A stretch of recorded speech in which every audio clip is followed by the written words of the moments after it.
Isang bata na nanguha lang ng kapirasong mangga sa Zamboanga del Norte, pumanaw matapos mahuli ng may-ari. Yan ang ating alamin sa video ito. Ngunit bago natin ipagpatuloy ang video na ito, ay nais ko munang hilingin sa iyo na mag-like, share and subscribe sa ating munting channel. Maraming salamat. Ano ang mararamdaman mo kung ang inyong anak na inakala mong nanguha lang ng isang kapirasong mangga sa kapitbahay ay wala ng buhay pagdating sa inyong bahay? Ito ang sinapit ng isang 7 taong gulang mula sa Zamboanga del Norte matapos mahuling nagnakaw ng mangga. Siya si Tamtam, isang masiyahin, mabait at aktibo sa klase. Ngunit sa isang iglap lang ay pumanaw ito dahil lang sa mangga. Ayon sa investigasyon, ang batang ito ay pumasok sa isang pribadong compound upang manguha ng ilang perasong mangga.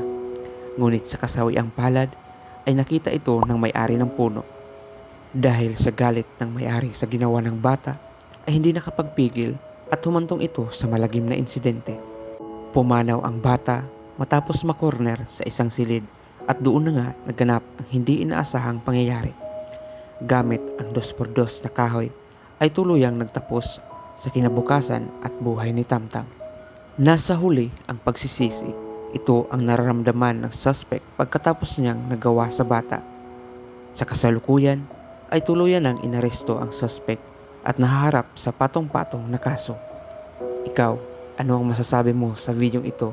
Maaari kayong magkomento sa ibaba. Hanggang sa muli, Tamtam. Hanggang dito na lamang at maraming salamat sa iyong panonood. Ngunit bago mo tapusin ang video na ito, ay huwag mo sanang kalimutang mag-like, share and subscribe sa ating munting channel. Maraming salamat.